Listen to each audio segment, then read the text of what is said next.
Nah, a 4-hour live stream with 115 reasons to sack Mikel Arteta. This guy needs to be stopped. In today's video, I'm gonna be reacting to all 115 reasons why Mikel Arteta should be sacked and debunking them all. Trying to counter-argue every single point that this guy has made. Before I do so, hit the subscribe button on the road to 400 subscribers. I've also made a video calling him out for some of the questionable tweets he's made. That is over on my TikTok page as soon as this video is uploaded. So when you're done reacting to this, watch the video on the TikTok. Hopefully it's on the FYV. It's the international break. Arsenal are 4 games without a win. They're 9 points behind league leaders Liverpool. So the outrage is understandable. But is this over the top? Let me know in the comments. Alright, let's react. Alright guys, signing Cedric on loan while he was injured, number 1. Gave him a run of games on his loan spell. He was a backup right back to Maitland-Niles, to Bellerin. That's it. He was a backup. This was Arteta's first signing, by the way. He was a backup right back. Anyways. Pablo Marie, a backup centre back. Is number 3. I'm a poet. Losing to Olympiacos, number 4. Okay. Literally, Okay. That loss against Olympiacos in the Europa League was embarrassing. And I felt like if he was to lose in the Champions League to FC Porto last season, I would be I'd agree with this take. Like, yeah, he's lost against Porto, he's done this. But I think that's not the worst reason in the world. Not the worst reason in the world. after we were winning that tie, going into the last kicks of the game. Losing at home to Aston Villa with Dean Smith as manager, number 5. Right. Last time we lost by 3 clear goals to Aston Villa at home was 1928. Whoops, should have been sacked that day. Number 6, losing at home to Burnley 1-0 for the first time since 19... Bearing in mind, this was, I think, some of the reasons he's given. So he's given reasons based off of games of football. Bearing in mind, we were in the dumps. Bearing in mind, we weren't challenging for anything. We were stuck at 8th. We had to rebuild the whole team. We had to, so many terrible players, which he's even mentioned. We weren't signing, when Arteta joined the club, we wasn't signing 100 mil players when he first came in. It was literally Cedric and Pablo Marie. Even in the first transfer window he had, the notable signings were Willian, Gabriel Magalhaes, and Thomas Partey. There was no other first-team player Arteta had signed at that point. But the Olympiacos game, I can understand. We should be winning the Europa League as an Arsenal. I can't lie. Number 7, losing 1-0 at home to Leicester. First time since 1976. Jamie Vardy FC having a party. Some of these are funny though, I can't lie. Number 8, losing 1-0 at home to Wolves for the first time since 1972. So he's just going well, isn't it, guys? But don't worry, who could do better? Bear in mind, he comes up with these, first time since 19... Wolves and Leicester, and I've had multiple years in the Championship. They probably were in the Championship for 10 plus years, 20 plus years before they returned to the Premier League. You know, so it's a bit, he's reaching. He'll probably then make a point about us losing in the FA Cup to Forest, us losing in the FA Cup to City and Liverpool, you know, the Carabao Cup defeats to Brighton and West Ham. Those cup defeats I can understand. I would be annoyed at the manager for. Those are reasons to criticise him, but not to sack him, in my opinion. Signing Willian and telling him that he'll help us qualify for the Champions League and win it before he leaves. It's just ambitious. That went well, didn't it? It's just ambitious. Should have been sacked for that alone. You can't be lying. Although he overdone. Number 10. You like this one, guys? Number 10. Giving Smith Rowe the number 10. Bergkamp's number. Disgusting behaviour. Who do we have as a number 10? Anyway, number 11, Henning Runarsson. That went well, didn't it? That went extremely well. Number 12, selling Emi Martinez for 16 million. Cheers, guys. That's not Arteta's fault. Thanks, mate. Number 13, deciding Rob Holding was a bit better than Saliba for years. Number 14, giving the King of Zamunda the number 14 shirt. Number 15, playing Aubameyang at left wing back for weeks. Cheers, mate. Our best goal scorer in years. Number 16, deciding Mustafi was better than Saliba, hence why he kept loaning Saliba out. Yay. Number 17, losing to Villarreal with our former manager as their manager. Number 18, oh, you remember this one, lads? You remember this one? Pushing Thomas Partey back on the pitch when he was injured against Tottenham. Cheers, mate. Well done. Number 19, playing Thomas Partey at right back. He's quite clearly our best midfielder. Here we go. This is a good one, guys. Number 20, keeping El Neni to fast-track him to coaching when he was free to leave, only to let him leave the following year for free without any coaching. Bro, this is bad. These are reaches of like the highest order. Emile Smith-Rowe, the number 10 was actually understood because Emile Smith-Rowe was the reason why Arteta didn't get sacked. That 3-1 performance against Chelsea. He then has a season where he grabs 10 goals and 2 assists. He shows that potential where he's been absolutely world class.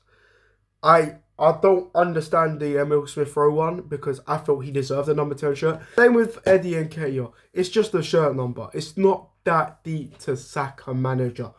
And it's not all Arteta's fault about Martinez. He's reaching. The loan of Saliba and trust of Holding and Mustafi, in my opinion, yeah, Holding was a worse defender than Mustafi because Holding didn't improve under Arteta. Mustafi was a 2 out of 10 defender to a 3 out of 10 defender. Saliba was a 7 out of 10 defender at Saint-Etienne, Marseille, and Nice.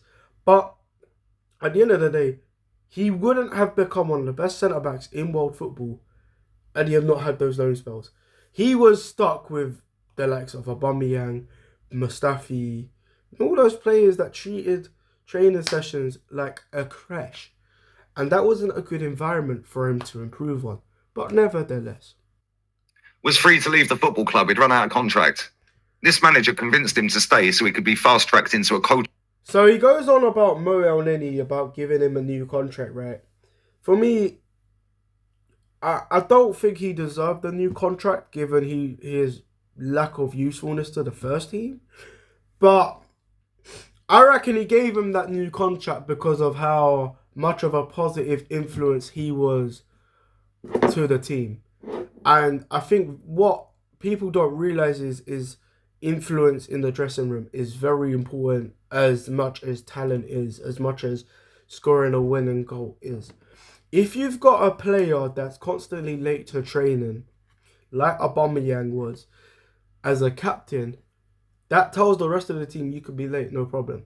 Whereas if you had like a El-Neni who was constantly on time to training, giving 110%, a good influence to the youth team players, you would want him to do well. Do you know what I mean? You do want a positive influence where those players become a better influence. Do you get what I mean? So I think he's reaching here. And the light bulb only works, guys, if you have the electricity, guys. Without the electricity, guys, the light bulb would not glow up, guys. So tell me, you know what is so funny about this? He's moaning about how he gives a team talk. What does he expect to be Neil Warnock? You gotta die for the 3 points. That is outrageous, guys. Next. The energy in the team, guys. Next. If we see the energy, guys, the light bulb goes on, guys. Fuck off. I found it inspiring, but whatever. Go on, just get to the next point. In over 150 years of English football, that is the first time in the top flight that has ever happened. Tottenham top, Arsenal bottom. It ties into some of the first ones. 15th for 5 games straight. 15th. Oh dear, 15th, guys. He's reaching. By your logic, Arteta deserved a massive statue because we were top of the league for so long. He's reaching! Alright, I've got to continue. 8-point clear season, and all our fans were walking out at 2-0. Remember that? Again. Is there a fight reel? Is there a fight reel? Is there a fight reel? Is there a fight reel? Is there a fight reel? Is there a fight reel? Every single football club in the Premier League has signed at least one striker. He signed 5 years. Who's played at striker? Every single one, including the ones that have been promoted in that time. That's made no sense. He makes no sense, man. This guy, bro. To be fair, Ligue 1 does raise a very good point about Arsenal's away record in Europe. It is abysmal, and Arteta has to fix that immediately. You know, he's not scored a goal away in Europe against the likes of Atalanta, Inter Milan, Bayern Munich. You know, we struggled against Porto. We did, you know, the Sporting defeat away from home. That I totally agree with. We even lost against Lens. I think our only wins in the Champions League were against Sevilla away from home. We drew against PSV. That has to change. The one counter argument I can make with that is we was very bad away from home in the Premier League in general. You know, under Emery, under Wenger, we were soft. You know, he goes on about Tony Pulis ball, but we've not been soft anymore. We play, you know, we stand up for ourselves a bit. But I agree, we have to do better away from home in Europe in order to sustain himself as a fantastic manager. And yeah, the Europa League record, he should have won a Europa League. Arteta should have won the Europa League. Without a doubt. To not make a final having played the likes of Olympiacos, Villarreal, Sporting, it's not good enough. You know, I'd understand it if we were playing Barcelona. Mind you, Ten Hag beat Barcelona. You know, Emery won the Europa League. You know, Chelsea have done well in the Europa League, you know, under Sarri. So Arteta has to do better. He makes a point about the FA Cup defeats. You know, we lost to Liverpool's kids. Look, that on another day we win that game 3-4-0. And he makes a point about Jurgen Klopp having coached so many youngsters and improved so many youngsters. Only Trent Alexander-Arnold is deemed world class out of every youth academy player that Jurgen Klopp has played. Do you hear about Kwanzaa playing good, becoming a top talent player? No. Is Curtis Jones a world class player from the academy? No. He's just made the England squad and he's a good player, but is he world class? There's only one player that Klopp has improved. The point about signing Kai Havertz, you know, £130 million spent, 280 grand a week. He should be sacked because of that. Right now, Kai Havertz is Arsenal's second best attacker, just below Bukayo Saka. Havertz as a striker, Havertz has been scoring goals. He's been winning us games. It's just when Arteta's playing him in midfield, he's been a problem. You know, the tactics are not working. Yet, Ligue 1 wants to bemoan that Arsenal have not signed a striker in 5 years. Make it make sense. Savage. Going extremely well, guys. Yay. Loves kissing dogs. Bro, I have to try and use the transcript. There's no way I can watch this guy waffle on for 4 hours about Arteta, man. I can't do it. With this internet, aye! What I'm going to do is just find his funniest clips and pull it in. Spending the club's money to fly to Dubai to allow another man to serenade him and feed him his meat. Dangled his meat in his mouth, lads.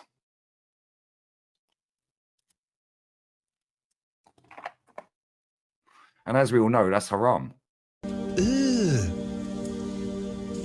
Brother, what's that? Disgusting behavior, guys. Literally disgusting behavior, guys. I mean, I don't know what we're doing here. The club sanctioned that. That probably would have cost the best part of a couple of £1 million to go out to to Dubai, guys. All that to just come back and beat West Ham, Sheffield United, and Burnley. Well done. Arteta should be sacked on the spot for that. I don't even know how he got allowed back on the flight to London. No, he can't eat properly. He has to have someone to feed him.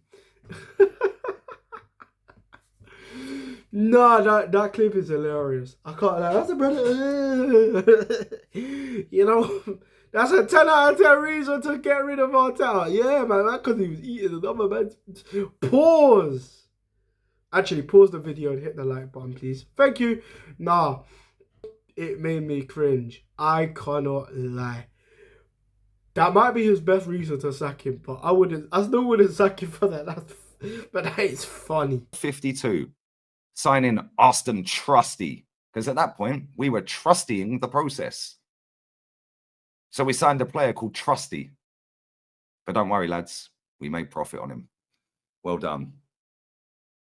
To spin it and boost up the next manager. Well, because a lot of people are just going to say, bollocks. We ain't listening to this crap again. We ain't doing that anymore. Bit like COVID, bro. People had enough of COVID at one point, innit? Said, fuck it, we ain't doing it anymore. So, same thing, innit?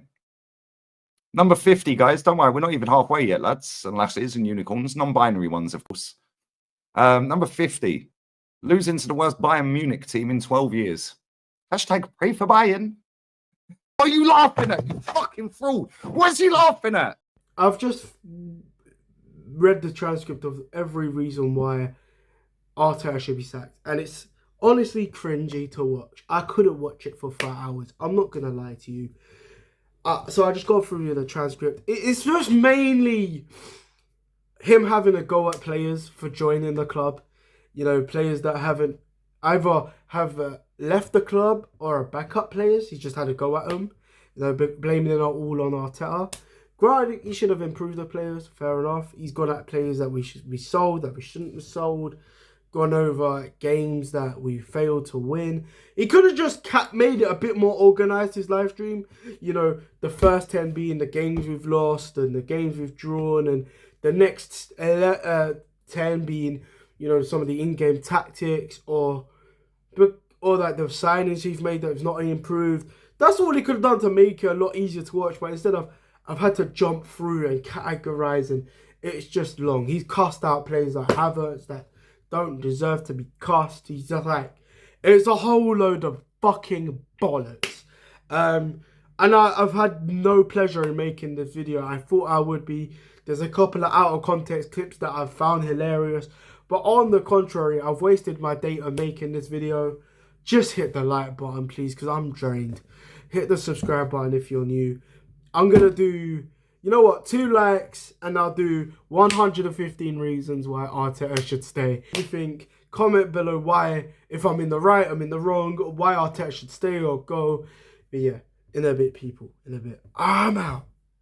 Majority of the stuff he's moaning about, the littlest of things, just any little thing Arteta has done, he's scapegoated him for. Like, he wants, as if he wants Arteta to be a blank canvas that is boring, that does the same thing all the time, you know, with zero ideas, zero enthusiasm. Like, yeah, sure, the documentary was a bit, some of the clips of him were a bit OTT, but I like a bit of character shown by Arteta. So he was just having a go at that, and it's like,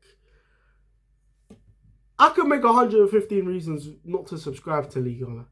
You know what I mean? Like and then just go through every point he's made. But I'm not gonna try and assassinate a person's character. At the end of the day, one thing I do like about Lee Gunner is he does voice his opinions on Palestine on Twitter. He is free Palestine, and I admire that. That's why I can't hate on him. That's why I don't mind making videos on him, calling him out, because I don't mind him being on the spotlight, because he actually prefers the greater good.